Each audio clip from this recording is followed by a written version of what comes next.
thanks for being here, and in particular, thanks to the organizers for giving me the opportunity to speak. Today, I will talk about Misaligned supersymmetry in string theory. It's based on collaborations with Niccolò Crivioli, Sucia Parameswar, and Tim Rase that you can find in these two papers. And okay, so I think the best way to motivate what we'll talk about is to start by reminding a couple of things. So on the one hand, we know that in string theory, the standard idea is that the perturbative corrections are finite.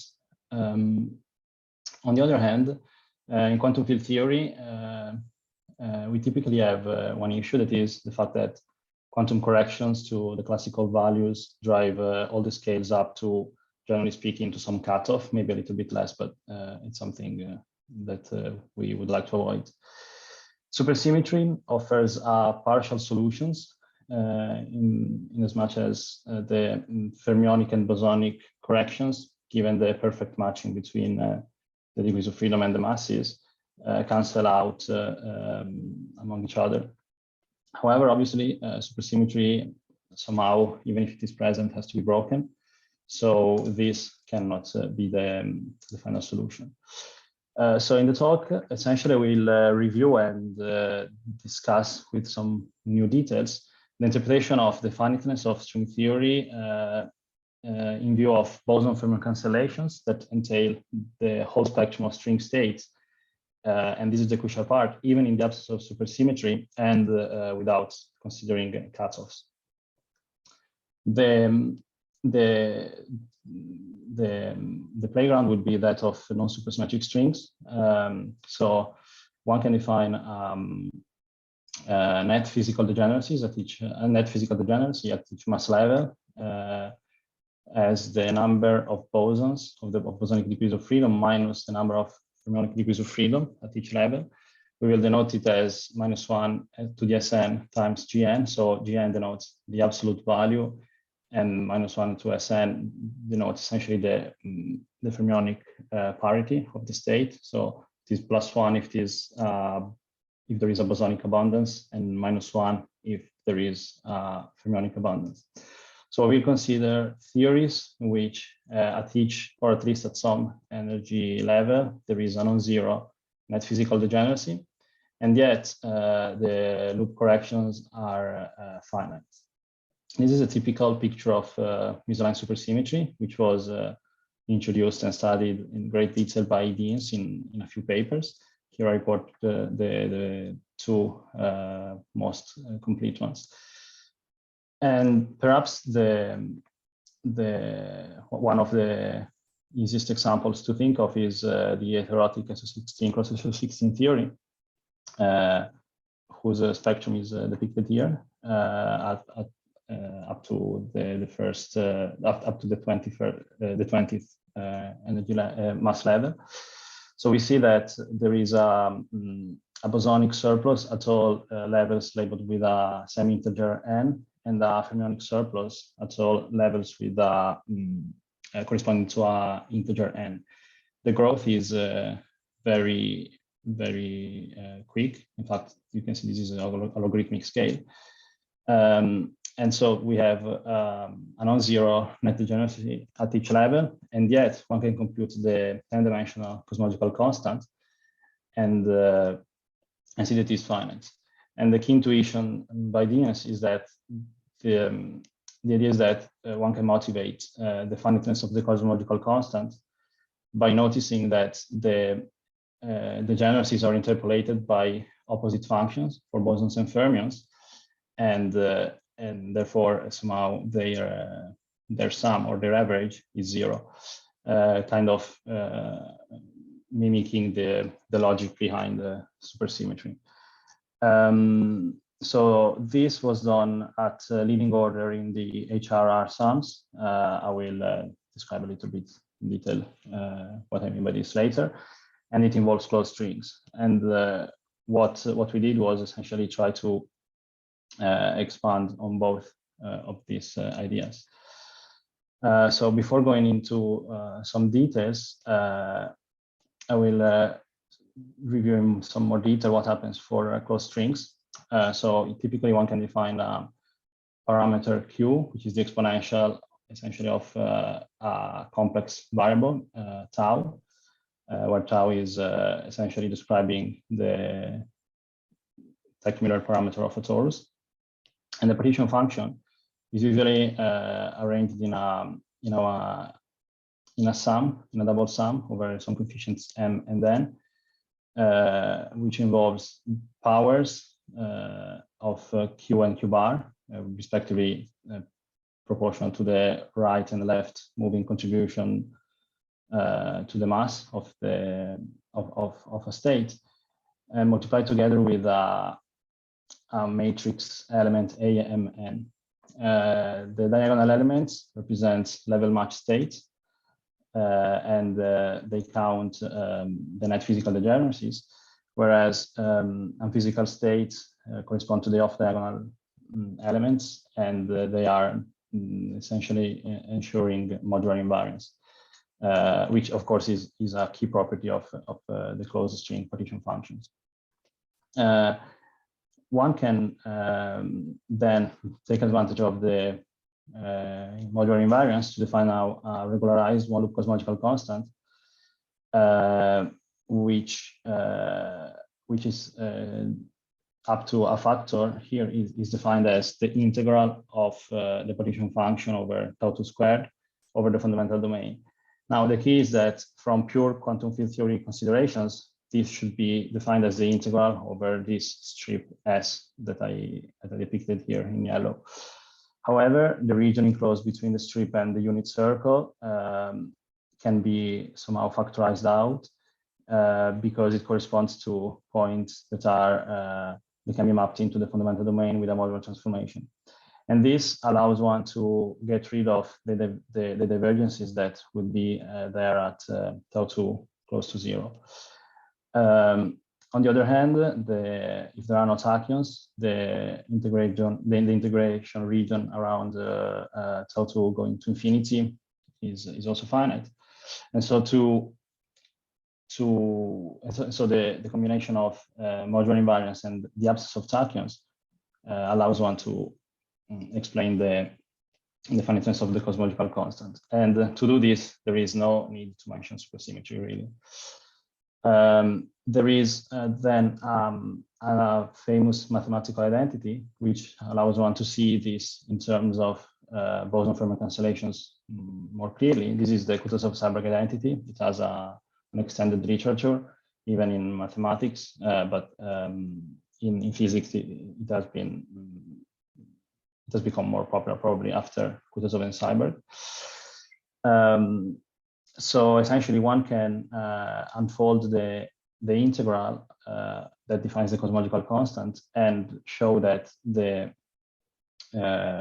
cosmological constant can also be written, again, up to some factors, as the limit as tau2 approaches 0 of a function g of tau2, which is defined as the integral of the partition function from -1/2 to 1/2 over tau1, which effectively imposes level matching on the partition function. And so effectively g of tau2 is the sum of the net physical degeneracies multiplied with some exponential factor.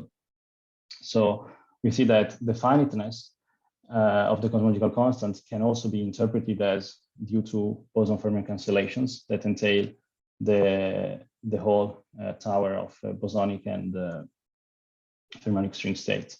And this is interpreted as a signature of Misaligned supersymmetry for closed strings. Now, for open strings, the situation is a bit different because typically, at least when supersymmetry is broken, we don't have modular invariance. Here we consider anti-DP branes, and their partition function typically can be written as a ratio. So in the denominator, we have some power of parameter t that depends on the space-time dimension of the brane. And then we have a p-independent factor, which can be expanded in a series like this. So we have the net physical degeneracies multiplied by some exponential. So this is more or less similar to what we had for closed strings. However, the value of cosmological constant, due to the lack of modular invariance, generically takes a form of this kind. So up to a factor which scales as the string tension, the brain tension, the cosmological constant is defined as an integral from 0 to infinity of the partition function divided by a factor t, 2t. So again, if there are no tachyons, the region as t approaches infinity is finite. However, from looking at the form of this series, we see that there could be we should probably expect a divergence as t approaches 0. So before starting this definition in more detail, I can mention an example just to make contact with something more concrete, maybe. So, for instance, an RTP plane on an OP plane has a partition function whose p-independent part can be written as this ratio. So V8 plus S8, these are the SO8 characters over the Dedekind function to the 8 with the argument t plus 1/2. Essentially, this 1/2 gives the oscillations that we will see below. So these are an expansion of this kind. Notice that here we have tau as a complex variable. In the cosmological constant, we will take this tau to be purely imaginary. Anyway, we can compute the coefficients of this series, and we know that these correspond to the number of states on the brain, of the string states on the brain.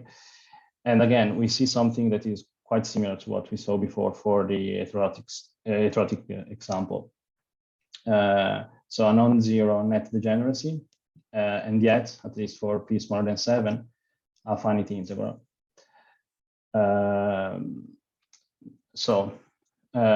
In order to motivate this in the open Misaligned supersymmetry with some mathematical detail, I need a couple of mathematical slides, but it should be, I mean, even though this slide maybe looks a bit scary, it's not going to be important to remember the details. So the idea is that if we have a Dedekind quotient, so given some values, some integer values delta m, we consider a product of Dedekind functions with arguments m tau, where m is a positive integer to the power delta m, and this generally has a Laurent expansion of this kind with some coefficients a n. Now, the Hardy-Ramanujan-Rademacher method allows one to express in full generality these coefficients for n bigger than n0 as a sum, and from this comes the name expansion, as a sum over some index, which typically is in a subset of the natural numbers. It is the series of the product of two functions, pi alpha of n times f alpha of n. P alpha of n is a very complicated sum of phases,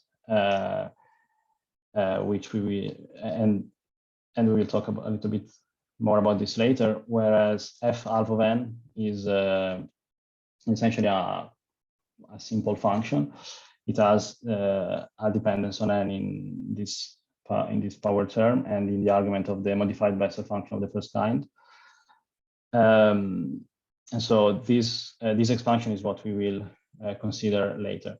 I should emphasize that this expansion is not fully general. This specific one holds under some mild assumptions on the form of this Dedekind quotient, which are verified in the cases that we will consider. But most things would be applicable anyway. The expansions would be similar, but maybe slightly more complicated. And here you see some things that are not defined. C1, the function C2, and the function C3. This is just because they're quite complicated expressions, but actually they are quite easy to compute in explicit examples. So these are not a problem. So the strategy is to consider the definition of the value of cosmological constant which I introduced before, and expressing the partition function as a Dedekind quotient, we can compute the number of states as the Laurent coefficients of the expansion in Q. And so we can use the HRR expansion to determine these coefficients and try to compute this series in the limit as t approaches 0. So in what follows, it will be important to know that the function P alpha has two important properties. One is periodicity in the argument n, period alpha. So P alpha of n is the same as P alpha of n plus alpha, which means that at each fixed alpha, there are at most alpha different terms, P alpha. And moreover, if you add these terms, these always add up to 0. So the idea behind the calculation can be summarized as in this picture. Here, I'm talking about the example that we've seen before, an anti-DP brane on OP plane. The partition function can be expressed as a Dedekind quotient. So this has a Laurent expansion, and so we fall in the case that we have introduced. We can compute the degeneracies with the HRR sum, and you get something like in this picture. So at leading order in the expansion, which can be shown to be alpha equals to 1, we have these green and magenta circles, and these again are interpolated by the same functions. So this is quite close to the example that we've seen of the heterotic SO16 close to SO16 theory. For the next two leading order, which can be shown to be alpha equals 3, we have a slightly more complicated scenario, because for each n, we can have one of possibly 3 different values of this function P3 of beta. And so it is that we can define one interpolating function for each of the P3 functions that we can find. So for instance, focusing on the bosons, we see that, for instance, at n equals 1 and 7 and 13 and so on, we will find P3 of 1. So we define one interpolating function for this. At n equals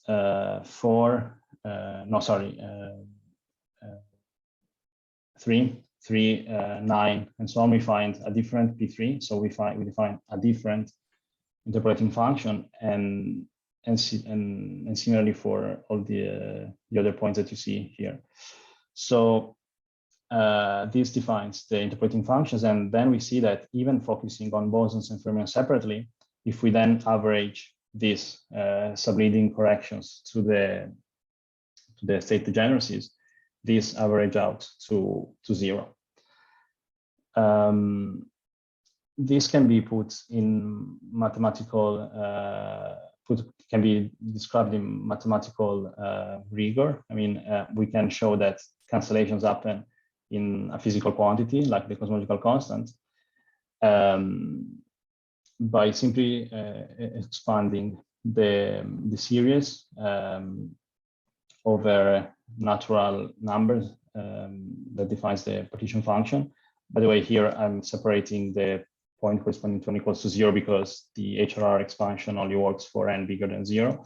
So we can rearrange the sum over natural numbers here in terms of 3 sums. So we have a sum over all alphas, a sum of for beta going from 1 to alpha, and then a sum over these subsets of the natural numbers and plus minus alpha of beta. Okay, so the plus minus is useful because we are separating bosonic from fermionic states. Instead, this definition, so these sets contain n, all the natural numbers that are that correspond to beta mod alpha, allow us to factorize the function P alpha of n, because over these sets, this takes the value P alpha of beta. So effectively, we have a partition function which is given, in which we notice the appearance of a sum for beta going from 1 to alpha of p alpha of beta multiplied by these functions g alpha plus minus of tau and beta, which we can compute. And this is the key.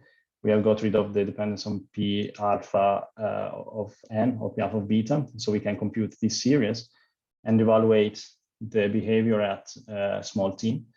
And we find that individually these functions diverge. And they diverge in a very bad way. They go as the exponential of 1 over t times some positive constants. And then, okay, then there is also a power series. But the key is that we can see Misaligned supersymmetry at work because recalling the previous picture, we see that for the leading order in this in the partition function, actually, the bosonic divergence is cancelled by the fermionic one. So we are left just with the power series. You have 5 more minutes. Okay. For thanks. For alpha bigger than 1, we can see that the beta independent divergences, which are again here, cancel out due to the sum over these functions p alpha of beta again. So again, we have seen this in the previous picture in kind of intuitive terms. So we're left just with a power series. For closed strings, we can do something similar.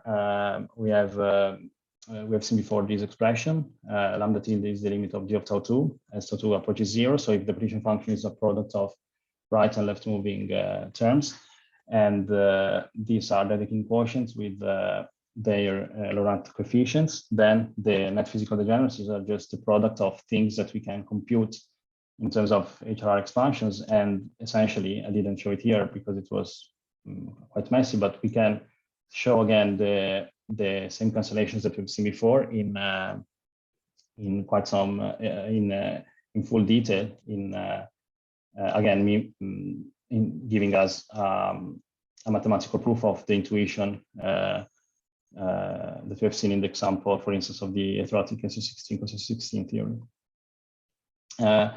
There are power law terms from Dedekind beta quotients that we have seen before that are still here. I call them BL. BL can be computed in the HRR expansion, but this becomes quite complicated to do. So we can simply characterize them using some properties of Dedekind quotients. So by combining what we know about the S transformation and the definition of the Dedekind beta function, we can find the asymptotic behavior of the Dedekind beta function for a pure imaginary argument as t is close to 0, and so it becomes trivial to discuss the asymptotic behavior of this function as t approaches 0. So it goes as c to the c1 times an exponential. However, when the exponential divergence is not there, as we have seen, we are just left with a power law term, a power law behavior, and therefore essentially we can compute, for instance, this for the first c1 plus 1 coefficient, and we can also see that the critical behavior of the critical region of the cosmological constant is the integration near t being 0, gives a finite result as long as p is smaller than 2c1 minus 1. This is just obtained by expanding m here in view of this asymptotic behavior. Then very briefly, but probably I don't know how much time do I have. Do I have time? 2 more minutes. Okay. Well, okay. I wanted to say something about super traces, but probably I don't have time. It's not. It's just a complement. It's not really adding much to what I've said already. So I can jump to the conclusions. We have seen some developments in the understanding of Misaligned supersymmetry.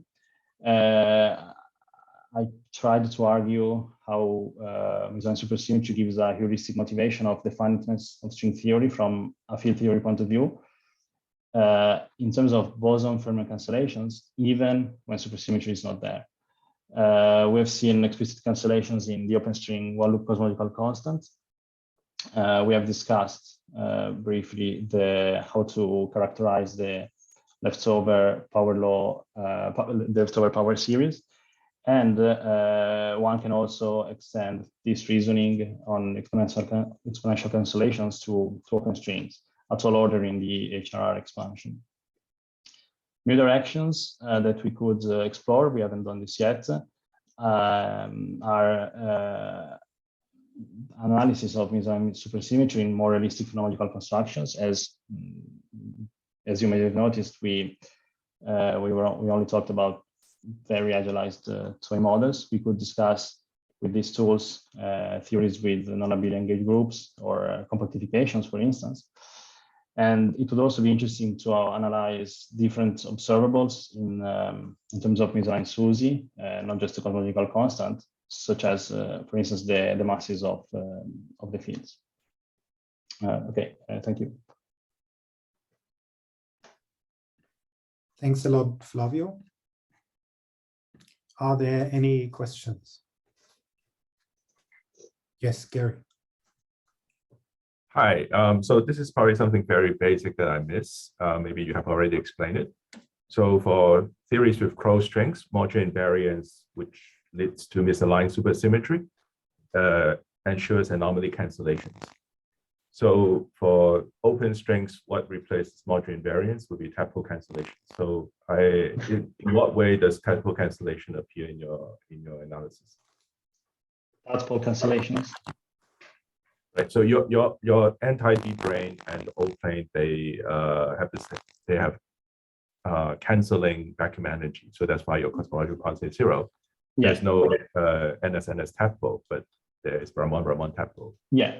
Well, I think one shouldn't think in these terms in this case, in the sense that this is what we discussed is essentially a mathematical analysis of this integral. So yeah, there is an NS tadpole. So you will have an energy that is essentially proportional to this integral with some dilaton power. What I've discussed is the reason why, at least in certain conditions, this energy does not diverge. I don't know if I answered your question. Maybe we could discuss this later. Okay. I saw other hands raised. Yes, Alan.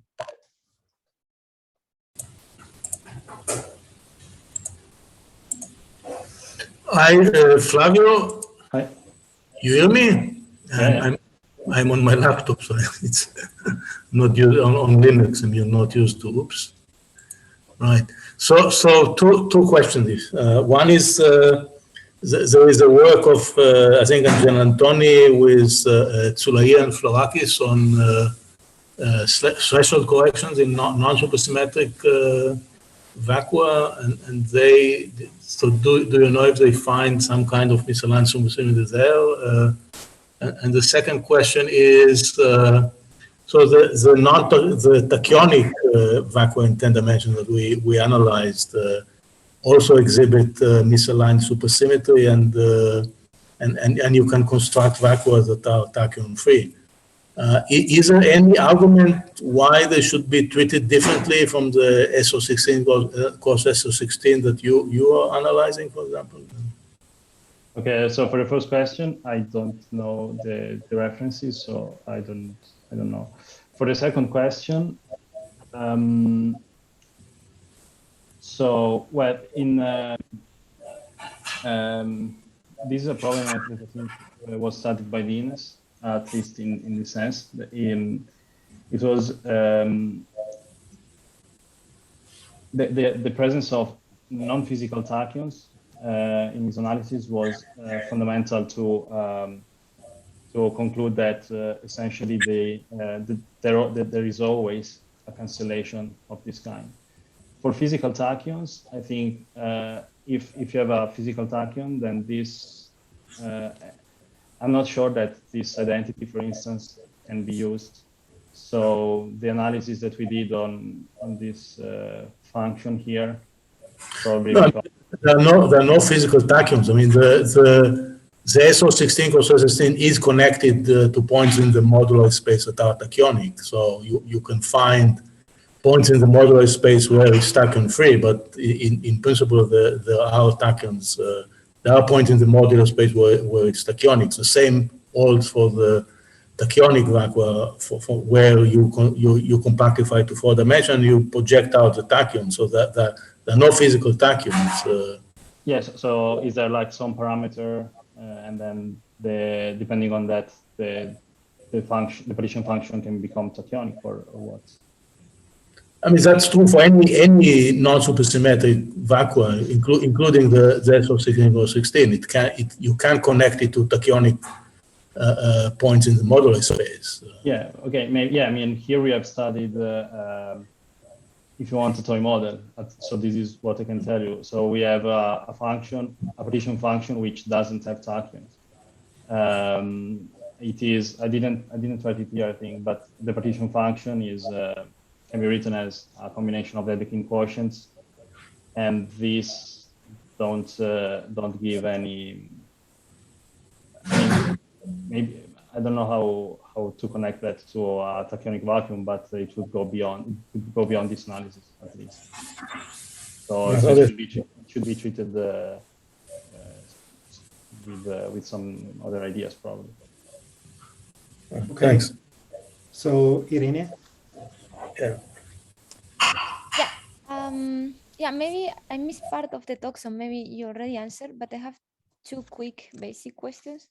First is that you remarked that the cosmological constant can be finite even with this misaligned supersymmetry. I was wondering if it's correct to say that the value is always proportional to the difference on the masses between the bosons and the fermions, because in that case it's kind of similar, no, to broken supersymmetry. Yes. And the other thing is what happens at higher loops, if it's clear that it remains finite also at higher loops. Okay. Well, about the value, yeah. So here, okay. So here the mass splittings, if you want to see that in that way, are essentially 1 over alpha prime, and yeah, in that sense, yes, the parameter that is in front here. So this integral will be some number typically, and so yeah. So this the order of magnitude of the cosmological constant in these simple models is fixed essentially by the splittings in the mass. Yeah. And people have not studied ways to make that smaller, right? Like to tune it somehow. No, I think decouple both things. No. I think there are papers about that, and I think the important, I think a crucial thing is whether the massless level has also has this condition, or maybe because I think the cosmological constant becomes much smaller if at least the massless level is supersymmetric. And instead about higher loops, I don't think there have been. I'm not aware of any particular results, to be honest. Hey, Thomas? Yeah, maybe we are going over time, so it will be very quick. I was a bit confused with what you mentioned on the last slide. You said that it's like a field theory. What did you write about field theory? Where did you mention? Yeah. From a field, so this I don't understand, right? I would say this is very much the opposite of a field theory point of view, right? I mean, you really compute the one loop cosmological constant because you actually have access to the full tower, to the infinite, to the full UV completion, right? So in field theory, this would never be possible. Yeah. Okay. Yeah. No, you're right. What I meant, maybe choosing the wrong phrasing, is that here we consider this finiteness of a string theory, looking at the excitations considered as point particles. While usually when you do this analysis, I think this aspect is not really, it is there, obviously everyone knows it, but it's not fully appreciated probably. So I wanted to stress this Right. point. And then very quick, just it's about the literature. When you put an anti-brane on top of an orientifold, and then you discuss the one loop cosmological constant, is this not a bit what Sagnotti called brane SUSY breaking? Many, I cannot say all the models because I'm not sure about general statements, but yeah, most models of brane supersymmetry breaking have this feature indeed. Okay. Like spectrum. Right. Thanks. Just a quick comment maybe to Thomas's question. So there are some field theory models, like if you think about flux compactifications, just the U1 flux that split fermion and bosons in a different way due to the coupling of the spin to the electromagnetic field. And they have a very similar behavior. So of course, you wouldn't trust the model up to arbitrarily high masses of the particles, but these cancellation can happen in a way in a field theory setup. Right, but then there will always be UV sensitivity, and that's the whole issue, right? I would say. Okay, so let's thank Flavio again.